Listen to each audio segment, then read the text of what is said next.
Vers 1h58 du matin le 26 février 2025, alors qu'il était stationné sur le bas-côté de la route, le chef Melanson de la Florida Highway Patrol a observé une Infiniti X37 en excès de vitesse.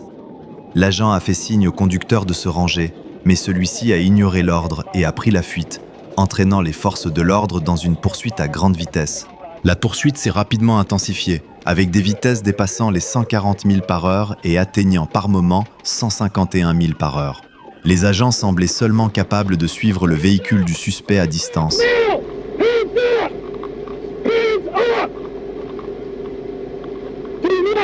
Après environ 5 minutes de poursuite, le conducteur a ralenti. Les agents ont immédiatement réduit la distance et ont exécuté avec succès une manœuvre PIT, provoquant plusieurs rotations du véhicule avant qu'il ne quitte la chaussée. Le conducteur a été rapidement arrêté sans autre incident. Lors de son arrestation, il a admis avoir consommé de l'alcool avant de prendre le volant. Le 15 mai 2024, la Florida Highway Patrol a été sollicitée par le bureau du shérif du comté d'Okaloosa pour apporter son assistance afin d'arrêter un pick-up Toyota rouge près de l'autoroute 85 et de College Boulevard, juste au nord de Niceville, en Floride.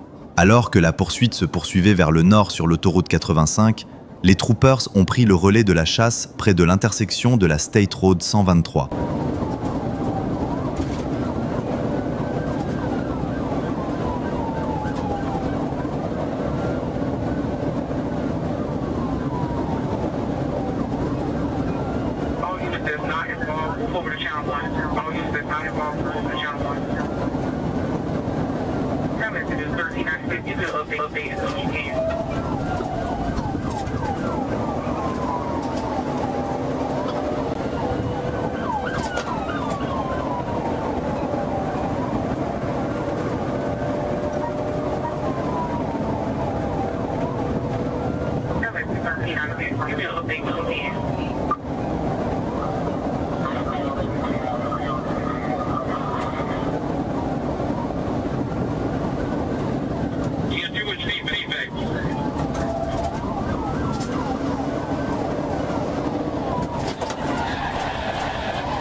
Dès que les troopers ont pris en charge la poursuite, un agent a immédiatement effectué une manœuvre PIT à environ 90 miles par heure, provoquant la sortie de route du Toyota, qui a effectué plusieurs tonneaux avant de percuter des buissons et de s'immobiliser.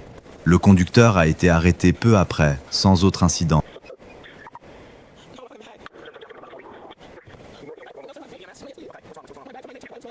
Le dimanche 30 mars 2025, à 2h52, le caporal Ben Ibarra a été informé d'une poursuite de véhicules impliquant le service de police de Mayflower sur l'Interstate 40 Est, près du point kilométrique 136.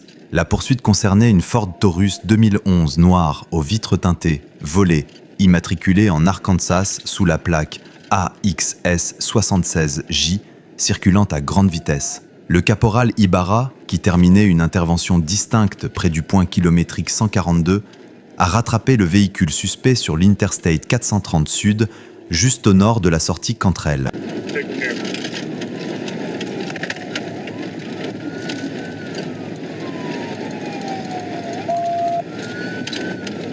Le véhicule suspect est sorti à Cantrell et a pris la direction ouest sur la Highway 10, atteignant des vitesses de 120 à 130 miles par heure, tout en freinant brusquement devant d'autres véhicules et en circulant dangereusement à proximité de véhicules civils. Près de Highland Drive, le suspect s'est soudainement arrêté au milieu de la chaussée, manquant de peu une remorque de semi-remorque. Il est ensuite reparti brusquement, coupant la route au camion et se dirigeant vers le nord sur Highland Drive. Lors du virage, le véhicule a heurté le trottoir et est entré en collision avec un repère de poteaux utilitaire. À l'impasse, 4 jeunes suspects noirs ont pris la fuite vers l'ouest en quittant le véhicule. Un adjoint du comté de Faulkner les a poursuivis à pied et a appréhendé l'un des suspects, identifié plus tard comme Dylan Rogers. Le sergent Ibarra a contourné un bâtiment voisin et a acculé les 3 suspects restants. Il a réussi à en interpeller un, identifié comme le conducteur présumé, Demichael Jordan, et l'a reconduit à son véhicule de service. Le sergent Ibarra a ensuite aidé aux recherches des 2 autres suspects. Une unité cynophile de la police de Little Rock a été appelée, mais les recherches n'ont pas abouti. Après un certain temps, le sergent Ibarra a remis Jordan aux autorités du comté de Faulkner et a restitué à la police de Mayflower le téléphone de Jordan, qui avait été perdu lors de l'arrestation. Le vendredi 6 septembre 2024, vers 9h30, le trooper Chris Dunham se trouvait stationné sur l'accotement de l'Interstate 55 en direction nord, près de la borne kilométrique 61, lorsqu'il a remarqué un SUV sombre s'approchant par l'arrière. Le radar a confirmé que le véhicule circulait à 98 miles par heure, dans une zone limitée à 75 miles par heure. Lorsque le SUV est passé à sa hauteur, le trooper Dunham l'a identifié comme un Mazda CX-5 noir et s'est engagé sur la chaussée pour le prendre en poursuite.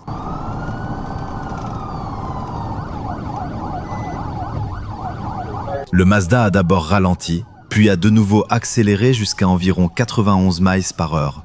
Le trooper Dunham a alors activé ses feux et sa sirène, réduisant la distance avec le véhicule. Une fois derrière celui-ci, le conducteur a ralenti et allumé ses feux de détresse, avant de finalement s'arrêter sur South Division Street, près du Love's Truck Stop à Blytheville. Le trooper Dunham a ordonné au conducteur de baisser les vitres. Le conducteur, un homme noir aux cheveux courts, s'est partiellement conformé. Cependant, alors que le trooper Dunham s'approchait du véhicule à 9h32, le conducteur a soudainement enclenché une vitesse et pris la fuite.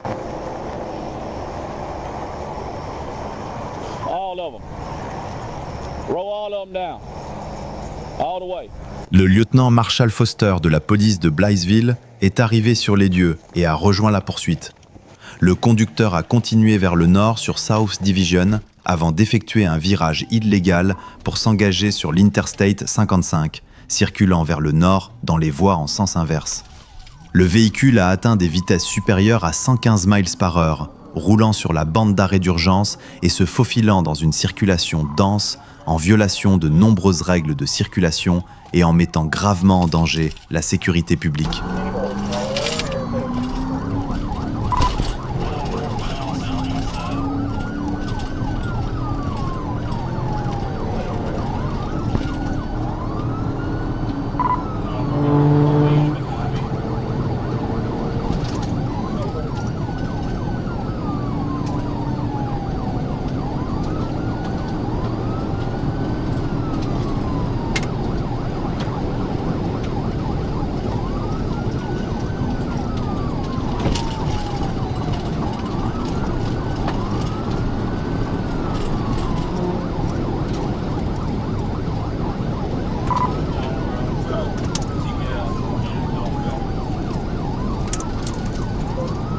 À 9h34, le trooper Dunham a tenté une intervention de type TVI après une accalmie dans la circulation.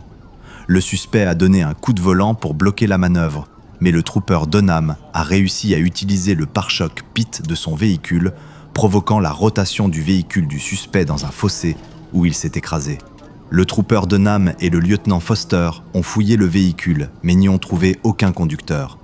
Un périmètre a été établi et à 10h36, le suspect, identifié comme Calvin Hathaway, a été localisé à environ 1 mile de là, arrêté sans incident et transporté à l'hôpital pour des blessures. Une fouille du véhicule a permis de découvrir 2 sacs à dos contenant des pilules suspectées de MDMA, de la marijuana et un pistolet bébé ressemblant à un Glock 19, ainsi que la pièce d'identité de Hathaway.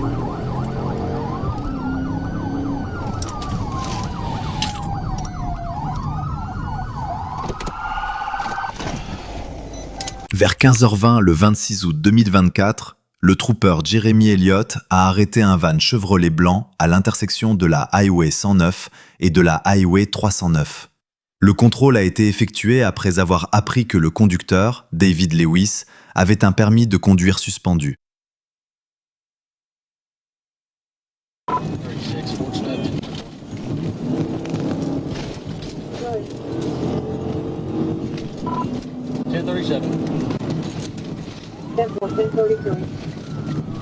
We are on 109 February 11, 28. and Arkansas 5859. for redirect.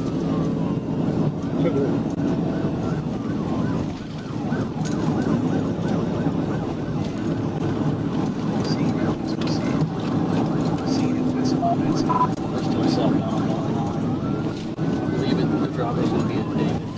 State of birth is 1962, 0909.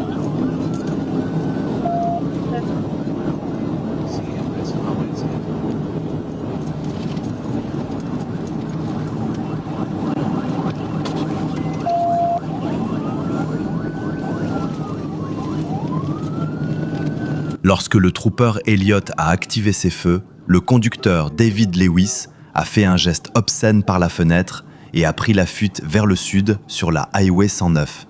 Pendant la poursuite, Lewis a jeté plusieurs sacs depuis le van, a franchi la ligne médiane à plusieurs reprises, a atteint des vitesses allant jusqu'à 100 000 par heure et n'a pas utilisé ses clignotants à de nombreuses reprises. Speed and traffic. 75, no traffic.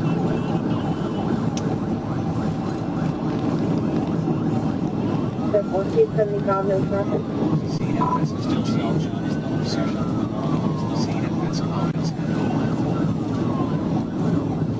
Step 1,109. I'm trying to get a TBI here.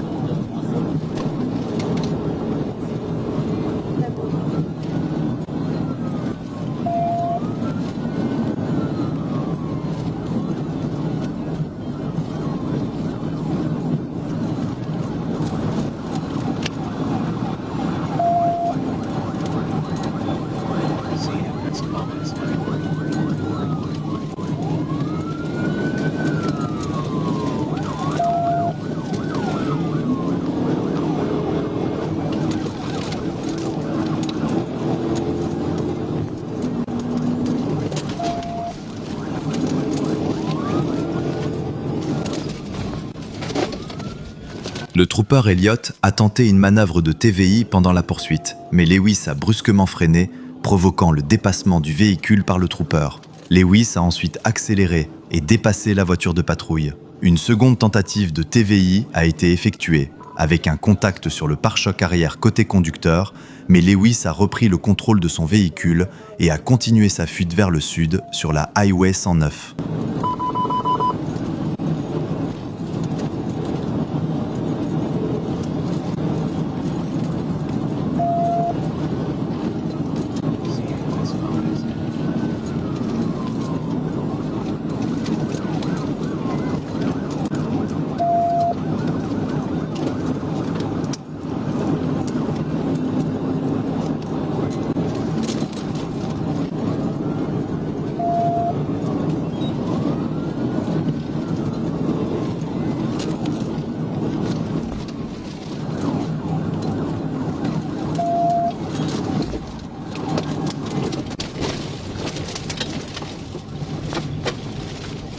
Crash out, crash out, crash out.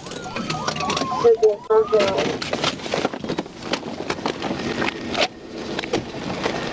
Start at 1016, 1016. Roll over.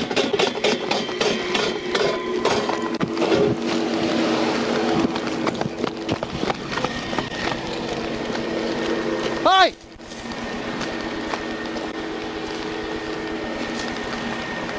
Climb out of the vehicle!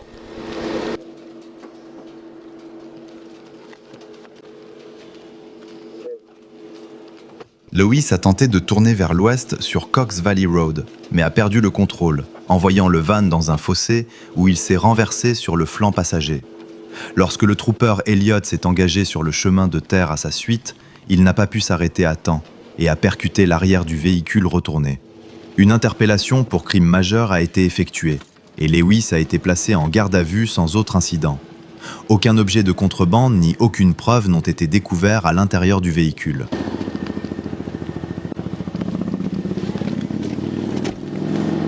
Le 14 mars 2024, vers 16h03, le trooper Henry a été informé que le député A. Brady avait tenté d'effectuer un contrôle routier sur un SUV Mercedes-Benz argenté près du pâté de maison 4800 de la 41e rue. Le véhicule affichait une plaque d'immatriculation de Floride enregistrée pour une Nissan verte et un lecteur de plaques avait signalé que le propriétaire enregistré avait un permis suspendu. Une recherche David ainsi que la confirmation du dispatch ont établi l'incohérence de la plaque. Lorsque le député Brady a activé ses gyrophares et sa sirène, la conductrice, Nefertiti T. Dutt, a pris la fuite, déclenchant une poursuite à grande vitesse.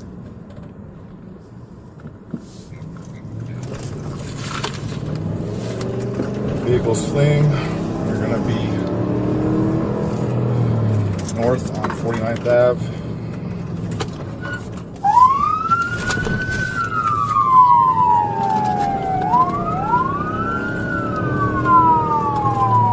Just ran a stop sign, 42nd.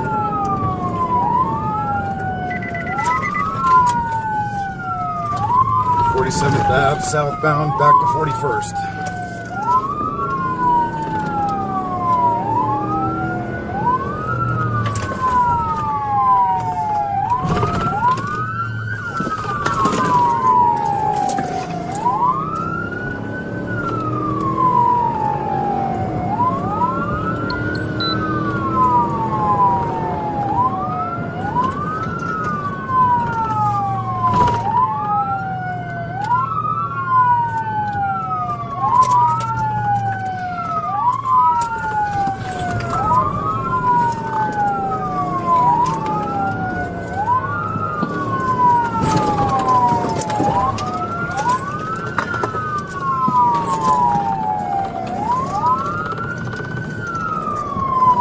Due to the risk to public safety, Trooper Henry attempted a pit maneuver. Dutt swerved across all lanes, drove through business yards and ditches, and eventually got stuck in a ditch in the 4000 block of 43rd Avenue, where she was taken into custody without incident. Dispatch confirmed Dutt had a suspended license with multiple active suspensions. A David search showed 14 prior DWLS convictions and 2 habitual traffic offender designations, the latest issued during probation beginning November 15, 2023 and lasting through November 14, 2028.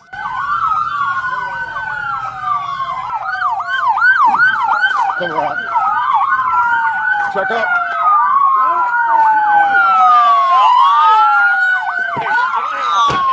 Put your hands out the window.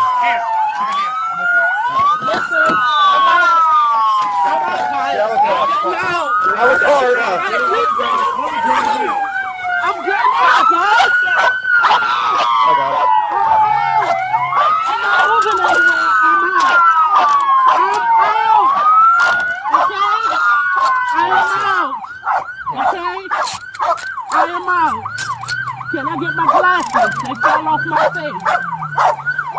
All right, I'm gonna get up, please. We're on the left side.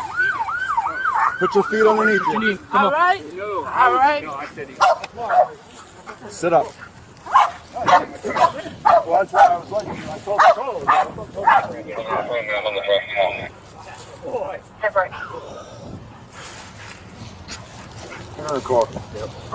Listen, can I get my glasses, please? Come on. I'm gonna get up, all right? We're gonna help you. No, you guys. We're in a different car than mine. I just watched them pick you up nice after you just try to kill people. I think you need to watch what you say. I did not try to kill nobody. Can I get my glasses, please?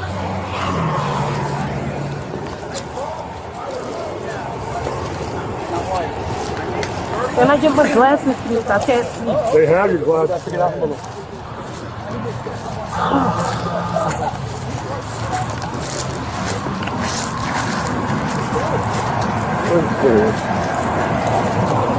En raison du danger pour la sécurité publique, le trooper Henry a tenté une manœuvre pit. Dutt a zigzagué sur toutes les voies, a traversé des terrains commerciaux et des fossés, puis s'est finalement retrouvé immobilisée dans un fossé dans le bloc 4000 de la 43e avenue, où elle a été placée en garde à vue sans incident. La centrale a confirmé que Dutt conduisait avec un permis suspendu, faisant l'objet de plusieurs suspensions actives. Une recherche David a révélé 14 condamnations antérieures pour conduite avec permis suspendu, DWLS, et 2 désignations de Habitual Traffic Offender, la plus récente ayant été prononcée pendant une période de probation débutant le 15 novembre 2023 et se prolongeant jusqu'au 14 novembre 2028. So someone's gonna have to do the crash report. Hide all your feet all the way in. might do a crash report. Le 20 mai 2023, des troopers de l'Arkansas State Police ont repéré un GMC Sierra Denali conduit par Monroe, circulant sur l'Interstate 40 à North Little Rock. Monroe, qui avait déjà pris la fuite devant la police de Sherwood ainsi que l'ASP au cours des semaines précédentes, avait réussi à éviter son arrestation malgré des mandats actifs émis par la ville de Sherwood. Les troopers ont tenté d'encercler le Denali et d'effectuer un contrôle routier sur la State Highway 167. Cependant, Monroe a refusé d'obtempérer, déclenchant une poursuite à grande vitesse.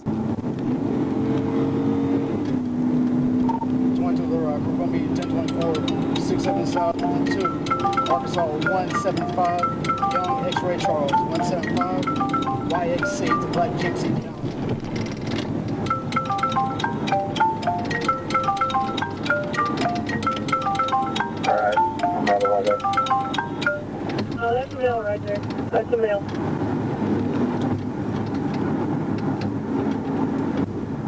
Photographer 252 to 1 GMC here. 29 Field Channel.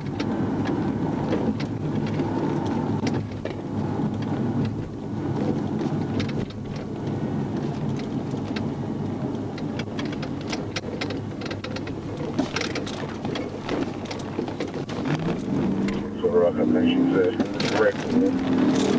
Yeah, he's clean. Got it.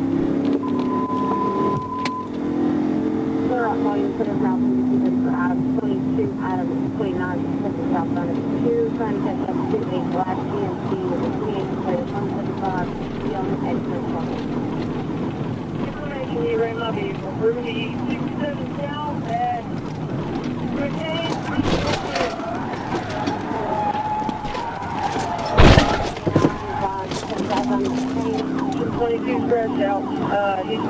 Deux véhicules de patrouille se sont rapprochés pour tenter de bloquer le véhicule du suspect, mais Monroe a brusquement donné un coup de volant et a réussi à se faufiler entre eux, poursuivant sa fuite à grande vitesse. C'était une manœuvre audacieuse, une décision qu'il allait probablement regretter.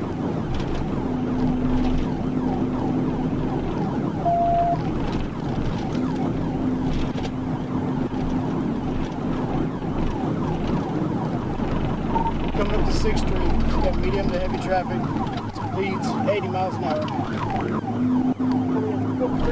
Heavy traffic, speed 80 miles an hour.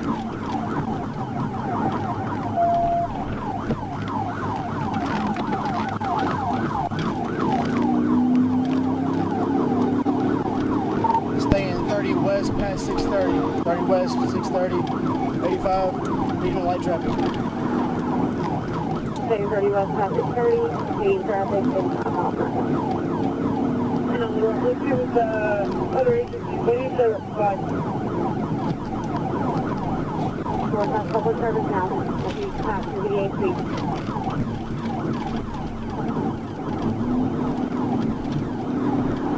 Coming up to Roosevelt, medium traffic speeds 100.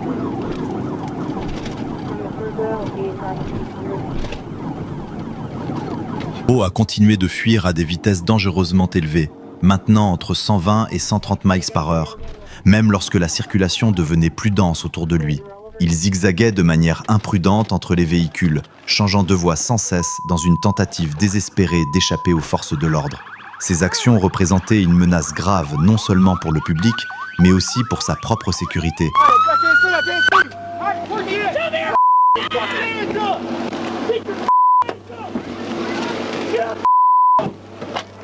Get out the door! West side, west side. Get up! Put your hands right there. Wait, I got it. Hey, man, I can't go that way, man. No, that's the way you're going.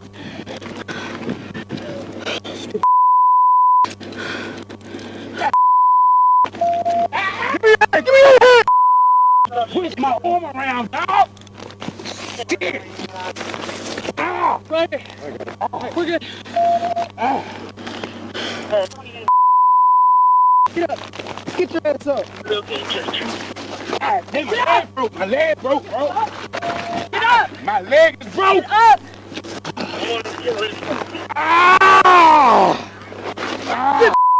Quelques minutes plus tard, alors que la poursuite se poursuivait sur Roosevelt Road, un trooper est parvenu à se rapprocher et à exécuter avec succès la manœuvre de TVI.